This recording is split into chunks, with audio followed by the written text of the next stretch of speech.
Hello YouTube, welcome to episode 13 of my character analysis series.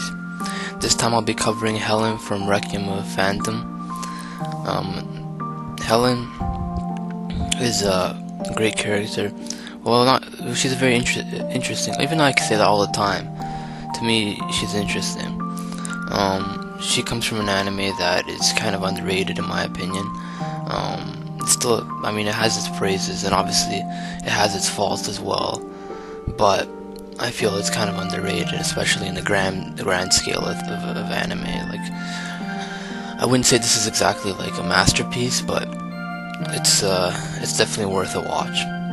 Now, Helen, from the very young age, started off sort of being molded by this guy named Sight Master, who's sort of the main villain of the show. Now, she's sort of a mercenary for him. He sends her out on hits and things like that. You know, she's a very skilled assassin, highly trained, highly versatile. She can use many different weapons at high speeds, and you know, she's very good at her job. But the thing about Helen that's kind of creeping up on her is the realization that, you know, she's not really a person and doesn't really have anything of her own besides what she is given. He doesn't really necessarily seem to have a problem with this until halfway through the show, or a little bit earlier, when she meets the character of Reggie, who's sort of the main focus of the show. When she meets him, they first are introduced when she's trying to kill him, because Sight Master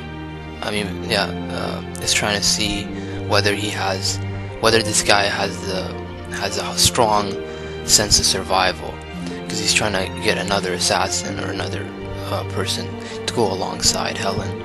So he wants to see if this guy has what it takes. He survives through, you know, sort of many means. You know, so Sight Master decides this guy's worth keeping and training instead of just killing off. So then he assigns Helen to train him and get him ready and whatever to become an assassin.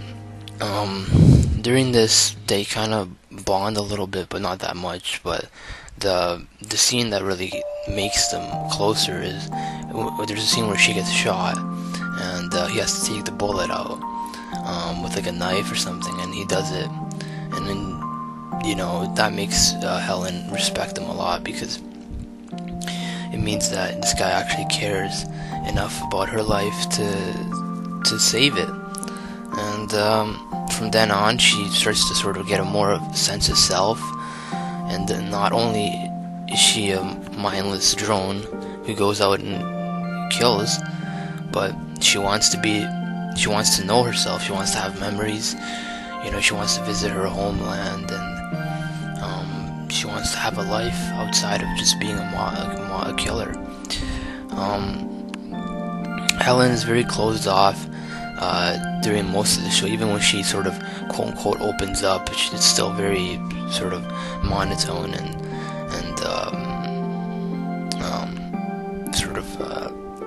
you know, there's walls around her, and she never necessarily opens them until there's a specific scene another scene where she has to kill Reggie again, but this time it was under the orders of Sight Master, because Reggie was sort of breaking away a little bit. So, you know, he asked her to kill him, and, you know, she goes to kill him, and they have a little bad fight, but it's not really anything serious. And you know, they get in the position where she has him beat, and he doesn't really care, to be honest. So, you know, he could have let her do that or whatever. It wouldn't really make a difference, because he does not care anymore at this point. And what happens is that he asks her to kill him because he's tired of this repetition. He doesn't want to kill people anymore. He doesn't want to be an assassin. He's completely done with this stuff.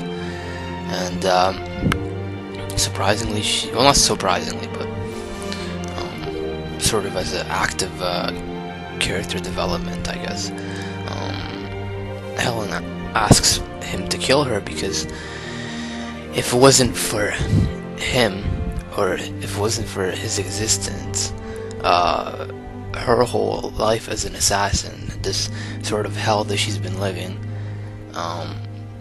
would seem fruitless, because this whole time she's been sort of aligning herself with him and his experiences.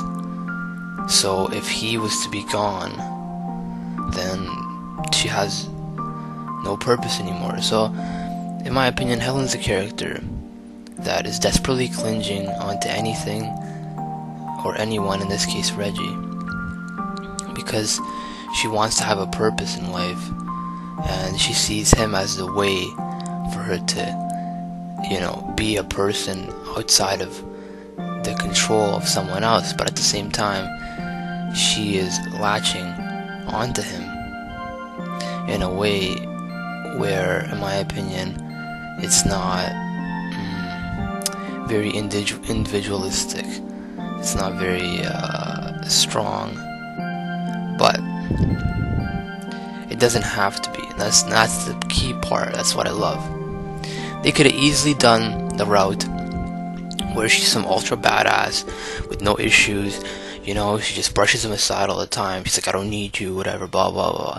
Just does this all the time, has no weakness whatsoever. They could have made her that, but they didn't, or the writer didn't, because it's too easy and it's not complex. It wouldn't make her complex. She has so many weaknesses. She's a walking issue.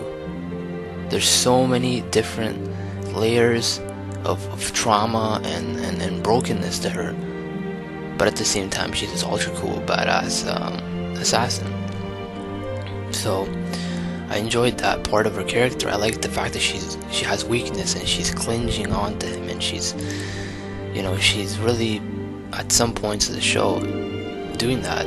But obviously, near the end, it's more through Reggie, she finds that she could, she goes to her homeland, well, without spoiling it, the ending is very controversial. A lot of fans hate it, and some people like it. I'm more leaning towards the camp of liking it, because I think it's pretty good. I don't think it's that bad, because I felt like it was the only logical end to mercenaries in such a big organization. Like, they wouldn't just let you walk away and have a happy life, even if you weren't planning to tell anything or whatever. They just don't take that risk. Unfortunately, these two characters were dragged into this, and Helen herself is dragged into this sort of loop of constant killing that she can't escape from. And the only way she escaped is through dying. So yeah, that's pretty much it. I thought she was a sick character. If they ever make there's apparently a movie coming out in 2018 about this. I don't know if it's animated or live action. Hopefully that's good, but I'm not sure how reliable the source is. So I'm not gonna say anything set in stone. But yeah, this is it for Helen. She's a very interesting character. One of my least known ones that I've covered so far. And hopefully I could do more animes that are sort of, a bit underground and stuff, to go along with some of my more mainstream coverage. So, I'll be doing more videos. Look out for those. So until then, have a nice day.